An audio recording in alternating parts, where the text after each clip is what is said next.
Shalom, nagaaf ayyaanni waaqayyoo abbaa keenya bira akkasumas gooftaa keenya Yesuus Kiristoos bira bakka jirtan hundumaatti isiniif haa baay'atu. Sagalee tokko meen dubbisee sagalee waaqayyoo keessa koo jiru daqiiqaa muraasa keessatti isinii qooduun barbaade viidiyoo kanaan. Tokkoffaa Yohaannis ergaa Yohaannis duraa boqonnaa 5:16 irratti dubbii sagalee waaqayyoo jiru dubbisa. Namni tokko obboleessi isaa cubbuu du'a bara baraatti isa hin geessine utuu hojjetu yoo arge haa kadhatuuf waaqayyo jireenya isaaf hin kenna. Kunis warra cubbuu du'a bara baraatti isaan hin geessine hojjetan duwwaadhaaf ta'a.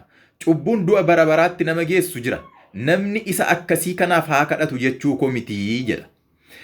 Tokkoffaa cubbuun gosa lamatti hiramee addanatti hojjetaa wangeelaa obboleessi keenya yookaan bartuun gooftaa Yesuus Kiristoos Yohaannis addana kanatti adda baasee dubbata.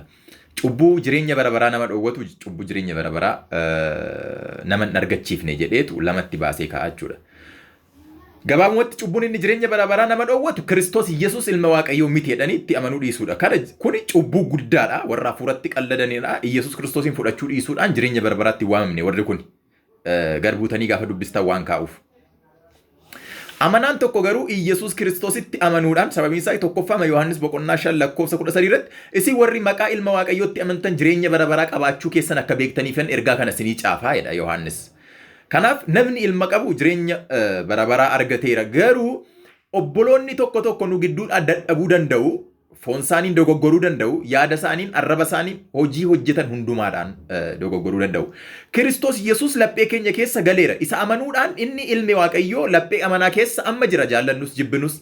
Garuu Kiristoos Yesuus laphee keenya keessa jira jechuun harka keenya keessatti kan facaasu riileeshinii gaarii akka nuyi qabaannu nudha kan godhu. Asseeptaansii nuyi hafuura qulqulluuf qabnu haala nuyi ittiin hafuura qulqulluu of keessa bittinsine Yesuus Kiristoosiin harki keenya akka inni waan hamaan hojjenne harka keenya Yesuus Kiristoosiif kennu.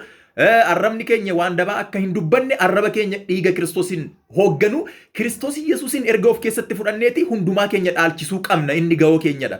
Garuu obboleessi dogoggoree tokko kadhatamuufii akka inni qabu obboleettiin nu gidduudhaa dogoggortee tokko kadhatamuufii qaba. Maala inni quba ofitti walitti qabani?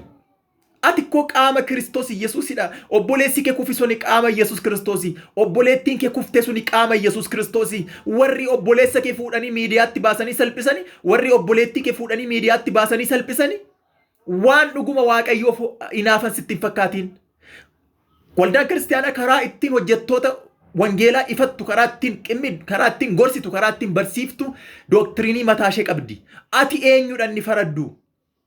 Kanaaf obboleessa koo obboleessa kee warra salphisanii dhugaa jetten jedhiin akkas miti. Kiristoos Yesuus safuu eega ture. Kiristoos Yesuus warra dadhaban hicciitiidhaan